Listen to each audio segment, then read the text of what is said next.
Hello, my name is Robert Johnson. I'm doing the Telling Your Story oral presentation. And so the story I want to share comes from one of my shifts in the ICU during my preceptorship at Forest General Hospital. I chose this experience because it was the first time I truly saw how powerful communication can be in nursing, especially when it's honest and, despite it being an uncomfortable and unpleasant truth. So my goal in sharing it is to show how a simple conversation can shape the way I see leadership and how I want to practice as a new grad nurse. So the story follows a 53-year-old man with bilateral pneumonia and multiple myeloma. Even though he was relatively young, he looked much older. He'd been sick for a very long time, and he had just come off the ventilator and transitioned to a BiPAP. He was struggling to adjust. Low battery. And he was struggling to adjust, but he kept insisting that water would make him feel better. And every time we gave him small sips, his oxygen saturation would drop greatly. He was alert, frustrated, and demanding. His wife stood at the bedside, clearly overwhelmed and very, very desperate for some alleviation of his pain and discomfort. Even though I was a student, I felt a sense of calm. My preceptor was very, very confident in herself, so that makes me very confident in everything that I do.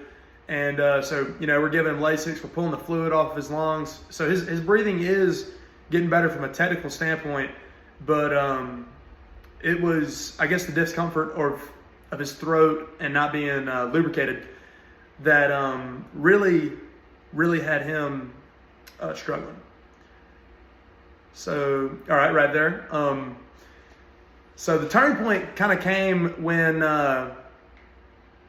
we had to explain to his wife the reason we couldn't help him out, and she looked torn. She wanted to comfort her husband, but after we told her what was up, she knew what was right.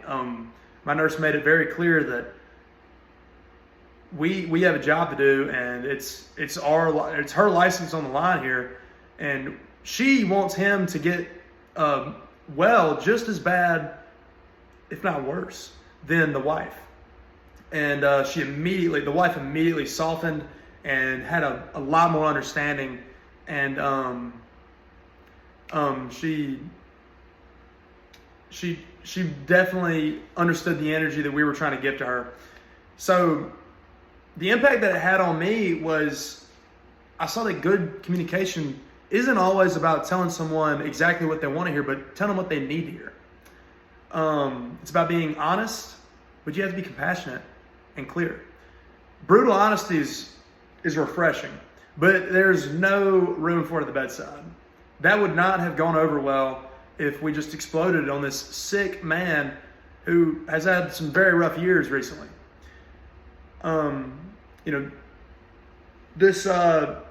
It showed how much of a leader my nurse was. Her response reshaped my understanding of what being a leader means. She didn't sugarcoat anything, but she didn't sugarcoat it, but she also didn't make the wife feel like an enabler. Tensions are running high, emotions are at an all-time high in the hospital. This guy's always there. The wife is probably so in tune with his health and his comfort that all she wants to do is help. That's her husband. And so this story carries great significance because communication is one of the most powerful tools, not only in nursing, but in life. Words can calm a room, it builds trust, and it shows people the why behind what our actions are. So I want to carry this forward into my practice every single day. And this story gave me an opportunity to explain myself and tell my truth. Thank you for watching.